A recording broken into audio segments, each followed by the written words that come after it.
আসসালামু আলাইকুম প্রিয় দর্শক, আজ আমি এই অন্তর্বর্তীকালীন সরকারের একজন গুরুত্বপূর্ণ উপদেষ্টা মাহফুজ আলমের একটা স্ট্যাটাস নিয়ে কথা বলবো। উনি ফেসবুকে একটা স্ট্যাটাস দিয়েছেন আজ থেকে দুদিন আগে, আজকে 19 তারিখ, 17 তারিখ রাত 10:25 উনি এই স্ট্যাটাসটা আপ করেছেন। আমি স্ট্যাটাসেরটা পুরোটাই আপনাদের পড়ে শোনাবো এই কারণে যে আমি স্ট্যাটাসটা একটু বিশ্লেষণ করতে চাই, কারণ এই স্ট্যাটাসটা দেখে আমি ব্যক্তিগতভাবে একটু আতঙ্কিত বোধ করছি। আমি বুঝতে পারছি না আসলে ছাত্ররা কী চাচ্ছেন। আপনারা হয়তো বলবেন স্ট্যাটাস দিয়েছে মাহফুজ আলম, আমি কেন ছাত্রদের কথা বলছি? আমি এই কারণেই বলছি যে ছাত্রদেরকে উনি পরিচালনা করেছেন অথবা উনি মাস্টার মাইন্ড ছিলেন, এ ধরনের একটা ধারণা কিন্তু আমরা সবাই দেখেছি, পেয়েছি এবং শুনেছি। কাজেই আমার মনে হয় এটা টোটাল যে বৈষম্যবিরোধী ছাত্র আন্দোলন, এটা বোধহয় আন্দোলনের কথা, আমি এরকমই বিবেচনা করছি।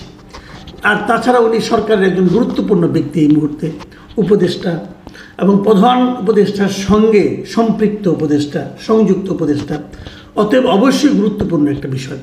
আমি এটা নিয়ে একটু কথা বলতেই চাই। আমি আগে পুরো স্ট্যাটাসটা আপনাদের একটু পড়ে শোনাই। এই স্ট্যাটাসে উনি একটা শিরোনাম দিয়েছেন, শিরোনামটা হলো গণ অভ্যুত্থানের 100 দিন পরে। তিনি লিখেছেন, পুরনো বন্দোবস্তের প্রতি দাসখত লিখে দেওয়া লোকেরা আবারও ঐক্যবদ্ধ হবে।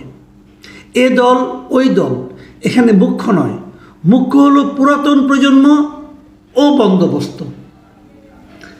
ছাত্র তরুণদের জন্য একটি সুযোগ এসেছে, প্রতিটি প্রজন্মের কাছে এরকম একটি সুযোগ আসে। 90-এর ছাত্র তরুণ খরচ হয়ে গেছে আগেকার প্রজন্মের ধূর্তামির কাছে। উনি আগেকার লিখেননি, আগে যার লিখেছেন, তো বোঝা যায় এটা আগেকার হবে। তার মানে উনি বলতে চাচ্ছেন, আমি ভেঙে ভেঙেই পড়ি, তাহলে পরে একবারে বিশ্লেষণ করতে গেলে আপনারা হয়তো বুঝবেন না কোত্থেকে বললাম। কাজে আমি যেখানে যেটুকু আমার বক্তব্য আছে সেখানেই দিয়ে দিচ্ছি। মানে উনি বলতে চাচ্ছেন যে আগের যে প্রজন্মগুলো ছিল, আগের প্রজন্ম কিছু একটা অর্জন করেছে, কিন্তু সেই প্রজন্ম, তার আগের প্রজন্ম যারা আছে, তাদের ধূর্ততার কাছে তারা পরাজিত হয়ে গেছে এবং সেই সুফলটা আগের প্রজন্মের লোক নিয়ে গেছে। এটাই মূল বক্তব্য। এবং বর্তমান যে প্রজন্ম, এই আন্দোলন যারা করেছে, তারাও এদের আগের প্রজন্মের কাছে পরাজিত হতে পারে, সেই জন্য উনি এদেরকে সতর্ক করেছেন। এটা পরের লাইনগুলিতে আর একটু ক্লিয়ার হবে। তিনি লিখেছেন, আবারও সে ধূর্ত পুরাতন পন্থীরা ছাত্র তরুণদের মধ্যে যে বিভেদ ও অনাস্থা তৈরি করছেন, সে সম্বন্ধে ছাত্র তরুণেরা সতর্ক না থাকলে তারা প্রজন্ম আকারে হত্যাযোগ্য হয়ে উঠবেন। কথাটা খেয়াল করুন।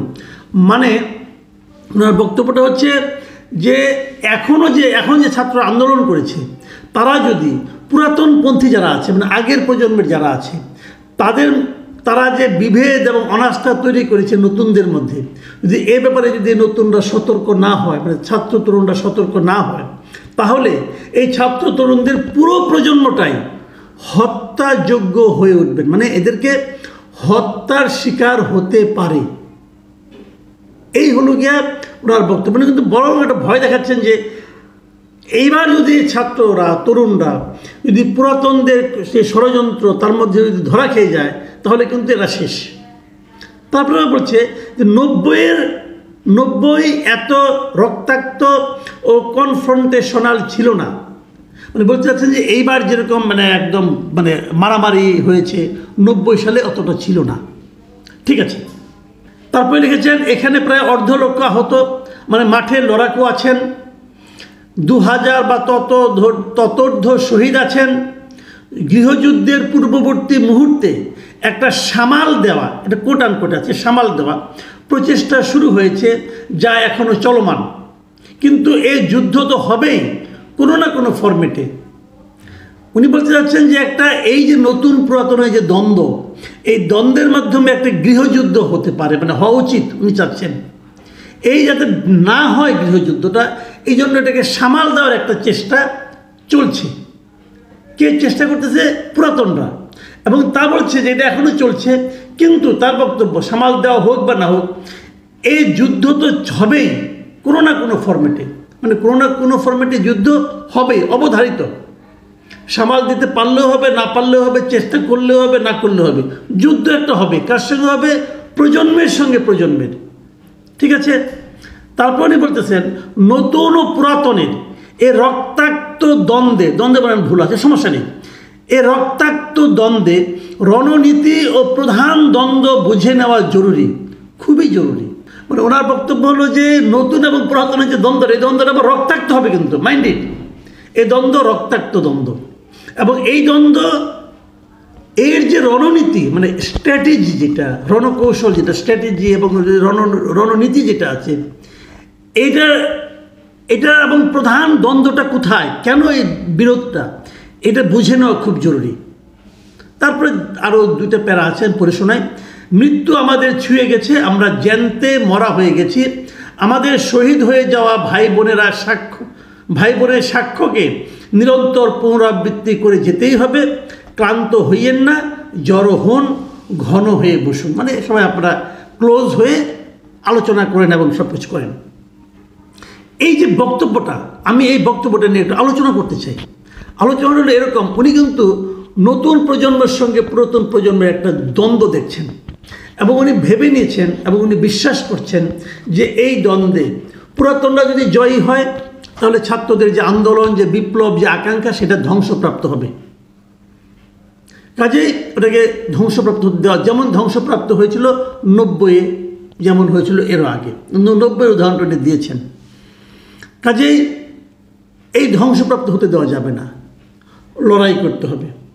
এবং সেই লড়াইয়ে আরেকটা কি বলেছে, রক্তক্ষয়ী একটা দ্বন্দ্ব হবে দুই পক্ষের মধ্যে, নতুনের সঙ্গে পুরাতনের। দেখুন, আমি একটা কথা বলি, নতুনের সঙ্গে পুরাতনের দ্বন্দ্ব পৃথিবীর জন্ম থেকেই চলছে, প্রতিদিন চলছে। পিতার সঙ্গে পুত্রের দ্বন্দ্ব হয় না? হয়, কিন্তু বাবা একটা বলে, পুত্র একটা বলে, এই দ্বন্দ্ব চলে আসছে। এবং এই দ্বন্দ্বে সব সময় নতুনের জয় হয়, এটাই নিয়ম। কারণ নতুনরা থাকে মোর ইকুইপড, মানে নলেজের দিক দিয়ে, তাদের জ্ঞান থাকে আধুনিক, তাদের চিন্তাধারা থাকে আধুনিক, নতুন প্রযুক্তি থাকে তাদের হাতে, কাজে তারাই জয়ী হবে, এটাই দান্দিকতার নিয়ম। এটা নিয়ে আমার কিন্তু কোনো প্রশ্ন নেই, কিন্তু এটা জীবনে, সমাজে সব সময় চলে। কিন্তু এটা উনি গণ অভ্যুত্থানের 100 দিন পরে এসে যে ভঙ্গিতে উনি লিখেছেন, সেই ভঙ্গিটা কিন্তু উনি আবার এটাকে দুটো শব্দ প্রয়োগ করেছেন। একটা হলো গৃহযুদ্ধ, গৃহযুদ্ধ হবে, আরেকটা হলো, এবং এই গৃহযুদ্ধ হবে রক্তাক্ত দ্বন্দ্ব হবে, রক্ত ঝরবে। কার সঙ্গে? নতুনের সঙ্গে পুরাতনের ঝরতে পারে। তারপরে আমরা বলছেন যদি হেরে যায় নতুন প্রজন্ম, তাহলে তারা কিন্তু হত্যাযোগ্য হয়ে উঠবেন, মানে তাদেরকে হত্যা করা হতে পারে, মানে তারা বিলুপ্ত হয়ে যাবেন, এমন একটা আশঙ্কা উনি করছেন। তো এটা কি আসলে বাস্তবতা? আমি নিজেও মনে করি পুরাতন অবশ্যই বাতিলযোগ্য। আমি কিন্তু পুরাতনের পক্ষে না, আমি নিজে পুরাতন, আমি নিজে প্রবীণ, কিন্তু আমি মনে করি আমি বাতিলের খাতায় আসলে বেসিক্যালি। কারণ আমরা তো কয়দিন আর বাঁচবো, 2 দিন পরে মরে যাব। তাই বলে কি পুরাতনের কোনো দরকার নেই? পুরাতন মানেই কি নতুনকে দখল করে নেওয়ার উদগ্র আগ্রহ নিয়ে তারা বসে থাকে? তাও তো না। পুরাতনটা তো সোসাইটিতে ভূমিকা রাখে।